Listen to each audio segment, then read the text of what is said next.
Welcome back, listeners, to Sandman Stories Presents, a folklore podcast where I read you to sleep or until the next story. I'm your host, Dustin.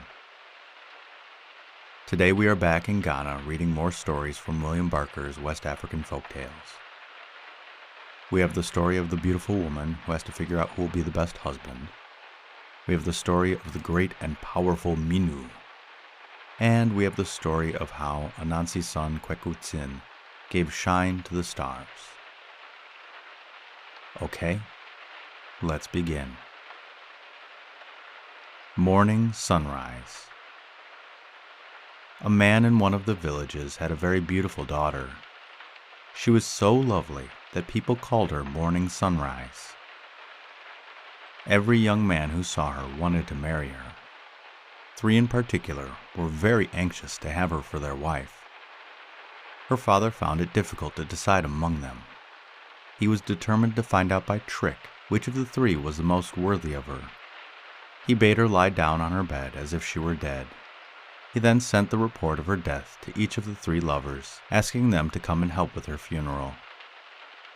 The messenger came first to Wise Man. When he heard the message, he exclaimed, "What can this man mean? The girl is not my wife. I certainly will not pay any money for her funeral." The messenger came to the second man. His name was Wit. The latter at once said, "Oh, dear, no. I shall not pay any money for her funeral expenses. Her father did not even let me know she was ill, so he refused to go." Thinker, the third young man, when he received the message, at once got ready to start. "Certainly, I must go and mourn for Morning Sunrise," he said. "Had she lived, she surely would have been my wife." So he took money with him and set out for her home. When he reached it, her father called out, Morning Sunrise, come here. This is your true husband." That very day, the betrothal took place, and soon after the wedding followed. Thinker and his beautiful wife lived very happily together. The end.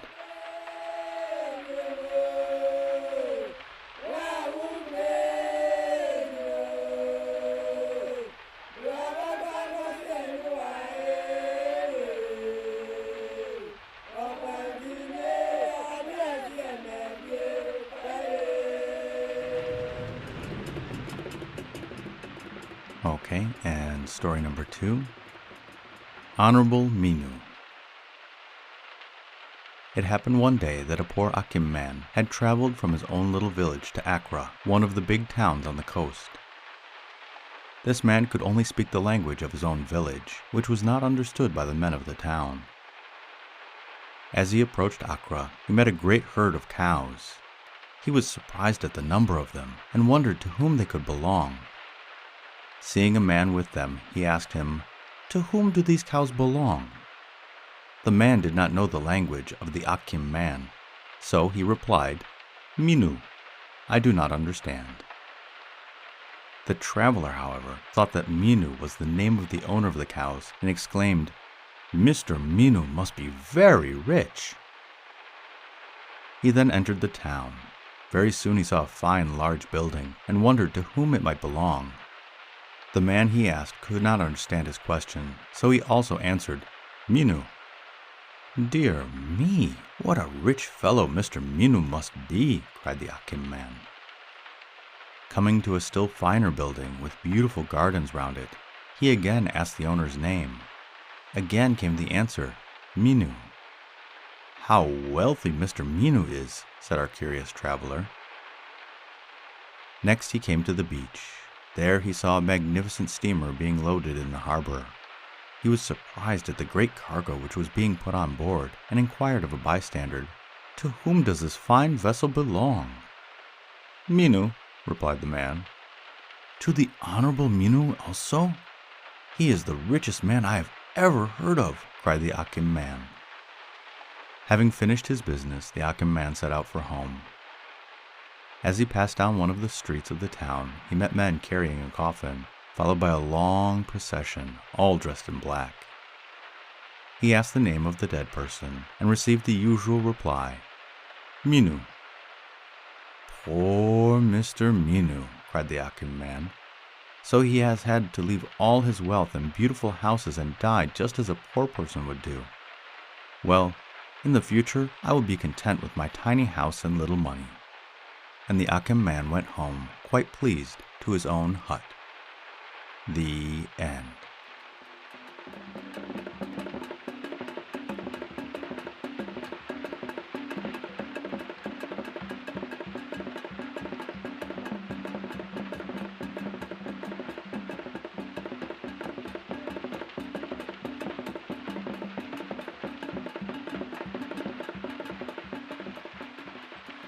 Okay, and story number 3, Why the Moon and the Stars Receive Their Light from the Sun. Once upon a time there was a great scarcity of food in the land. Father Anansi and his son Kweku Tsin, being very hungry, set out one morning to hunt in the forest. In a short time Kweku Tsin was fortunate enough to kill a fine deer, which he carried to his father at their resting place. Anansi was very glad to see such a supply of food, and requested his son to remain there on guard while he went for a large basket in which to carry it home. An hour or so passed without his return, and Kweku Tsin became anxious. Fearing that his father had lost his way, he called out loudly, "Father, Father," to guide him to the spot. To his joy he heard a voice reply, "Yes, my son," and immediately he shouted again, thinking it was Anansi. Instead of the latter, however, a terrible dragon appeared.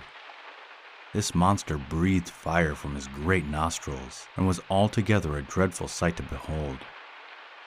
Kweku Tsin was terrified at his approach, and speedily hid himself in a cave nearby.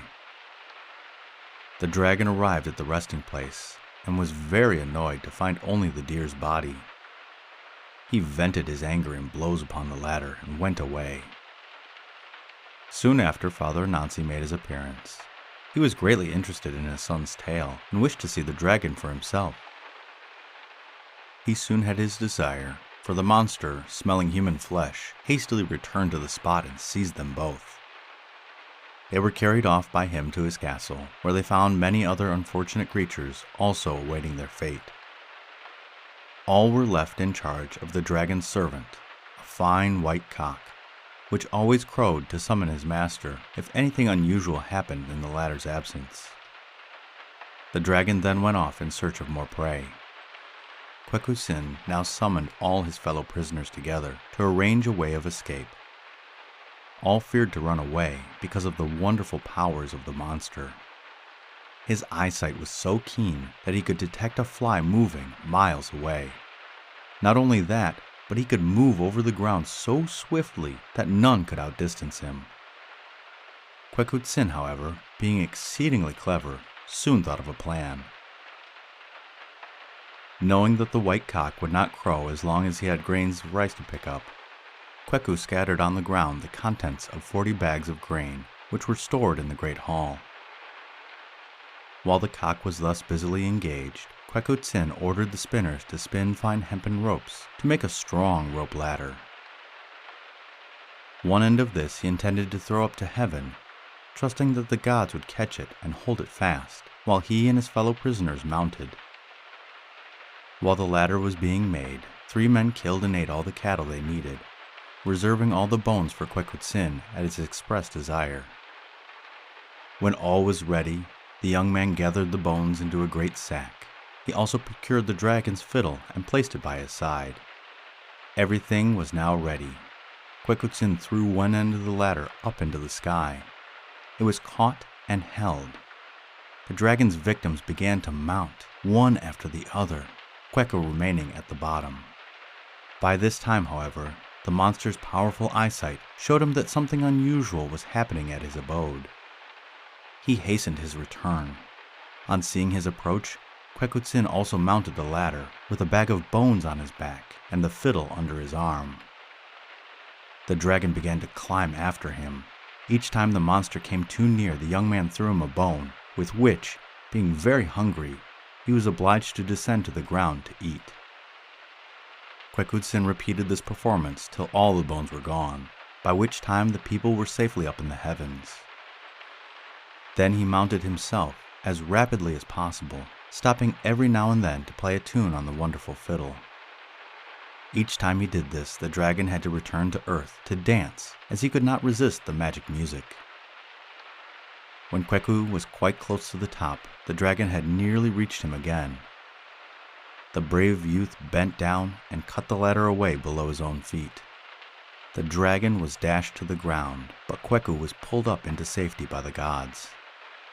The latter were so pleased with his wisdom and bravery in giving freedom to his fellow men that they made him the sun, the source of all light and heat in the world. His father Anansi became the moon, and his friends became the stars. Thereafter, it was Kweku Tsin's privilege to supply all of these with light, each being dull and powerless without him. The end.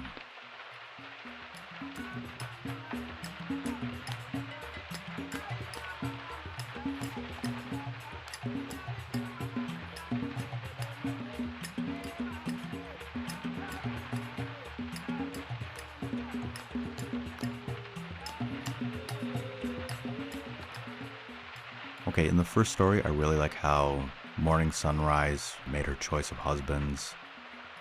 Of course, in the story, it's the father's choice, but I really feel like people should choose their partners, and partners should be like a good teammate. You should make a team together. So, shout out to my amazing teammate and partner, Young. In the second story, I really like how the guy assumed that Minu was the great Minu that owned everything. It was a cute misunderstanding that didn't pick on anyone, and it taught you to be happy with what you have. Because even though Minu had so much wealth, Minu died the same as everybody else. And the third story was just really beautiful. I liked the way Kweku Tsin saved everybody. Anansi had just a small part in it. Usually Anansi is causing trouble of some sort or another, but Kweku Tsin was the hero that he always is. And the podcast shout-out is to the history of Persia. Trevor Cully does a great job of taking you through ancient Persia and the satrapies and the mighty Xerxes and Artaxerxes, whose names are really different in Old Farsi but got butchered into what we recognize now because of the ancient Greeks. So Trevor really goes through and pronounces those and shows you what's different and tells you all the stories about what they believed and how they lived. It's really well done. So if you want to learn about the empire that stretched from Europe to India and gave birth to a lot of cool culture, give this podcast a listen. And also give it a review and a rating wherever you find podcasts. I'm partial to Podchaser and Good Pods. And the listener shout out is to Piauí, Brazil. The capital of this province is Teresina, and during the middle of June, the people celebrate St. John's Festival, so this podcast episode should be coming out mid-June, so maybe it'll come out during St. John's. This area is home to various people from various backgrounds, reflecting the immigration that has happened in Brazil and South America in general, and I don't know how different the Portuguese of Brazil versus the Portuguese of Portugal is, but I'm going to use Portuguese to sign off. So, to the listeners of Piauí, obrigado e boa noite. Thank you, and good night.